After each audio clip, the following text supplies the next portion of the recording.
dekat perbatasan Finlandia, Rusia melakukan pembakaran gas dalam jumlah besar.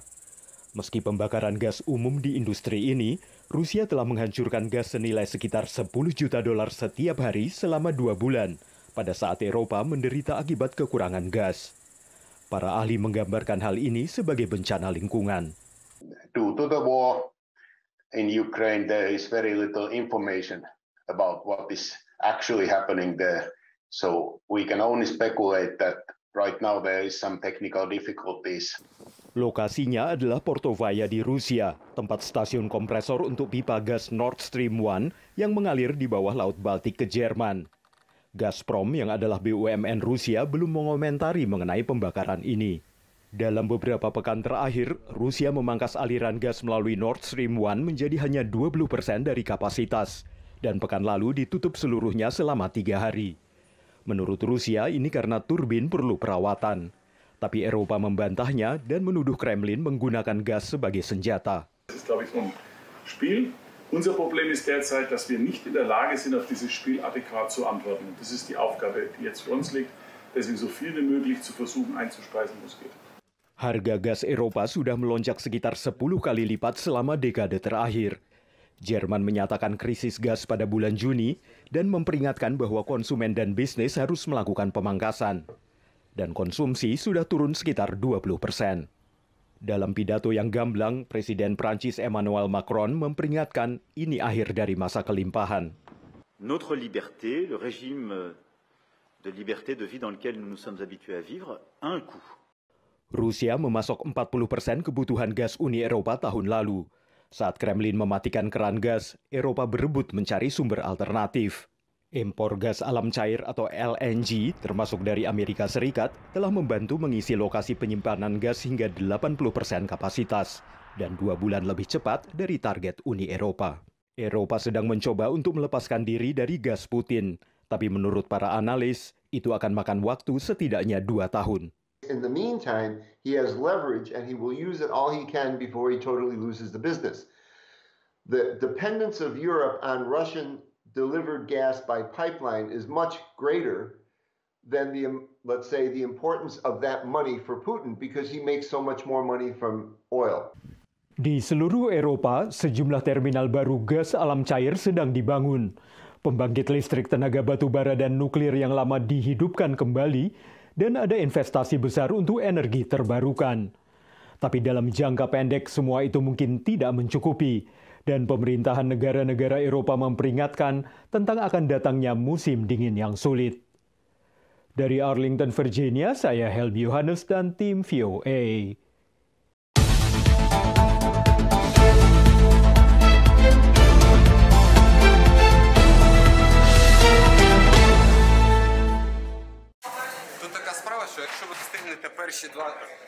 Pagi adalah waktu terpenting dalam sehari menurut relawan di toko roti kecil di Kiev bernama Good Bread from Good People atau roti baik dari orang baik. Sejak awal invasi Rusia ke Ukraina, sudah lebih dari 120.000 roti dibuat di sini untuk warga yang membutuhkan.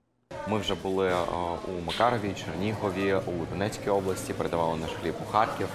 І ми постійно розширюємо ареал доставки для того, щоб всі, хто цього потребують, могли отримати наш хліб і бути ситими. Проте ми розуміємо, що хліб – це не тільки про ситість, це і символ підтримки. Тому люди, які його отримують, розуміють, що хтось турбується про них. Toko roti ini berdiri tahun 2017 sebagai proyek inklusif yang mempekerjakan penyandang disabilitas mental.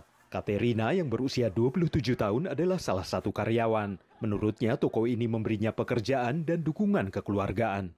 Я здесь уже 2 года работаю, уже с 2 марта. Знаешь, работа, то трудного ничего нету. Warga Amerika Patrick Longfield adalah salah satu relawan. Ia mantan tentara yang menikahi warga Ukraina tahun 2017 dan kini tinggal di sini. Sebelum ini, Patrick belum pernah membuat roti, tapi ia memutuskan untuk bergabung.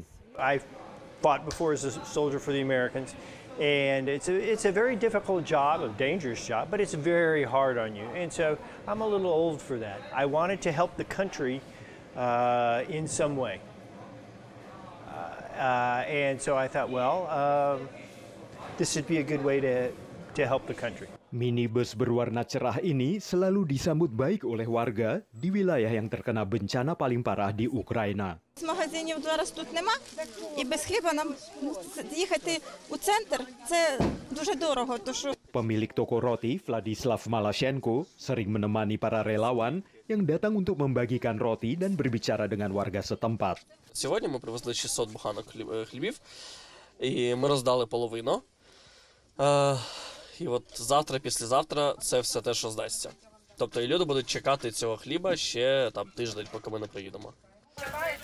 Dengan biaya sekitar $13.000 atau 190 juta rupiah sebulan, pabrik roti ini bisa menyediakan roti bagi sekitar 12.000 orang. Menurut Vladislav, semua roti dibagikan secara gratis. Dan pabrik rotinya bisa bertahan berkat donasi dari warga Ukraina dan warga asing.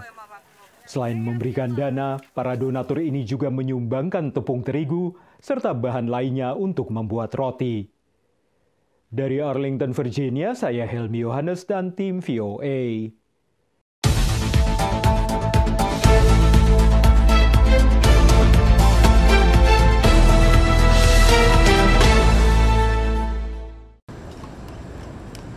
Tradisi turun-temurun atraksi wisata atau transportasi ketinggalan zaman. Keberadaan kereta kuda di Central Park, kota New York mengundang pro dan kontra.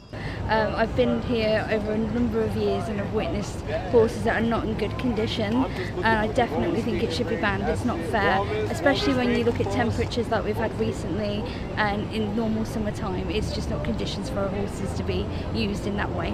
It was my worst impression of New York, because when I came to Central Park and I saw all these carriages and all these horses in full heat, my impression was that they don't get enough water. I haven't given it much thought, but I do recognize that it is an institution and that it's a cultural aspect of New York City that has been going on for generations. So I think there is some economic value for the city and for the visitors to have that cultural experience. Peraturan daerah sudah membatasi jam operasi delman wisata dan mereka dilarang beroperasi bila suhu udara berada di atas 32 derajat Celcius atau di bawah 7 derajat. Tapi aktivis perlindungan binatang menuding kuda tetap dipekerjakan seperti layaknya mesin. People have evolved, I think. We've gotten a little bit more caring of how we treat animals. And we don't make them do the things that we used to make them do. So I think people are seeing it. Plus, coupled with the 4 horses that went down this summer, people are sick and tired of it. Sick and tired of seeing that.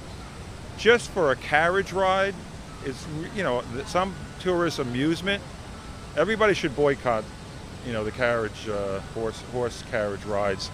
Proposal yang digulirkan Robert Holden di Dewan Kota akan melarang kereta kuda dan menggantinya dengan mobil listrik pada 2024. Proposal ini ditentang para kusir. The carriage I work on has been, family business for 40 some odd years. Nobody wants to drive an electric golf cart because that's what these things are. This is why we do it, are the horses. Diperkirakan ada sekitar 130 kusir yang kebanyakan adalah keluarga imigran. Mereka didukung serikat buruh berpengaruh yang mewakili pekerja transportasi umum kota New York.